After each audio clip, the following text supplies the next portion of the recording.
지금 대기도 산도 바싹 말랐습니다. 전국 곳곳에 건조특보가 내려진 가운데 산과 들에서는 불이 잇따르고 있는데요. 산불 위기 경보는 주의 단계로 격상됐습니다. 불은 조금만 방심해도 순식간에 큰 불이 됩니다.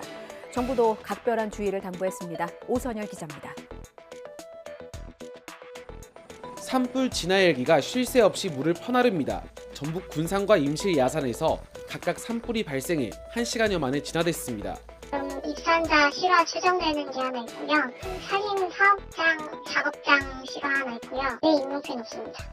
오전 11시 40분쯤엔 강원 홍천군의 농가 비닐하우스에 불이 나 인근 산으로 옮겨 붙었습니다. 오후 1시 30분쯤엔 경북 영주의 한 과수원에서 물건을 태우다가 야산으로 불이 번졌습니다. 비슷한 시간 경북 영천의 한 야산에서도 불이 나 정상 부근 산림 2.5헥타르가 소실됐습니다. 광주 동구에서도 대나무밭에서 불이 나 인근 식당 창고와 야산 일부를 태웠습니다. 강원이랑 동해안에 눈 좀 많이 쌓인데 빼고 전국으로 주의입니다. 건조하기도 하고 좀 날이 좀 이렇게 좀 풀리다 보니까 어떤 소각행위라든지 내가 옆집 주민을 살해했습니다. 20대 남성이 경찰에 자수했습니다. 살해 배경은요, 벽간 소음에 있었습니다. 피해자는 옆집에 사는 40대 남성이었습니다. 지난 24일 밤 10시쯤 옆집 남성이 벽간 소음을 항의하러 왔더랍니다. 그동안 갈등을 빚어왔고 이날의 말다툼이 도화선이 됐던 걸까요? 20대 남성은 옆집 주민을 목졸라서 살해한 뒤 자신의 집 화장실에 유기한 혐의를 받고 있습니다. 범행 이튿날인 저녁 7시 50분쯤 경찰에 자수하면서 범행이 드러나는데요. 경찰은 20대 남성 A씨가 범행 직후에 현장에 있던 CCTV 영상을 삭제하려고 시도했던 정황도 포착해서 구체적인 경위를 조사하고 있습니다.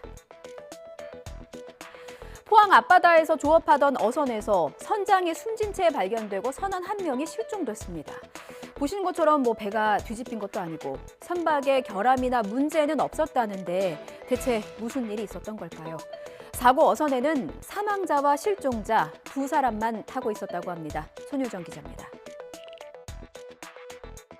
어제 저녁 경북 포항 앞바다에서 조업하던 6톤급 어선에서 선원 한 명이 실종되고 선장은 심정지 상태로 발견됐습니다. 어선과 연락이 되지 않는다는 신고를 받고 출동한 해경은 심정지 상태인 40대 선장을 발견해 병원으로 옮겼지만 끝내 숨졌습니다. 함께 타고 있던 인도네시아 국적 30대 선원에 대한 수색 작업도 밤새 이어졌습니다. 해경은 해당 선박에 결함이나 문제는 없었던 것으로 파악했는데 수색을 마친 뒤 사고 원인을 조사할 방침입니다. 퇴근길 소주 한 잔에 하루의 시름을 잊고 소주 두 잔에 내일을 기약하는 서민들 많으시죠. 난방비 오르고 전기료 오르고 물가도 오르고 그리고 대표적인 서민의 술, 소주 가격마저 한 병에 6,000원이 될 수 있다는 우려가 나오자 여기저기서 술렁였습니다. 정부가 사실상 제동을 걸었습니다. 가격 인상 요인이 뭔지, 시장 구조가 어떤지 실태 조사를 하겠다고 나선 건데요. 그러면서 주류 업체에는 소주값 인상을 좀 자제해달라 설득했다고 합니다. 오인석 기자가 보도합니다. 소주 6,000원 시대가 도래한다는 것은 우리 서민들, 직장인들한테는 심리적으로 굉장히 압박되고 위축되는 그런 단적인 사례인데 물가 안정은 당국의 노력 또 정책도 굉장히 중요하지만 각계의 협조가 굉장히 필요합니다.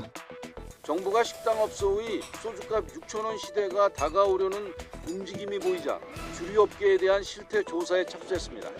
기재부는 원재료와 제품 공정에 필요한 에너지, 병 가격 상승 등이 소주값 인상으로 이어질 만큼 정당성이 있는지 살펴보고 있습니다.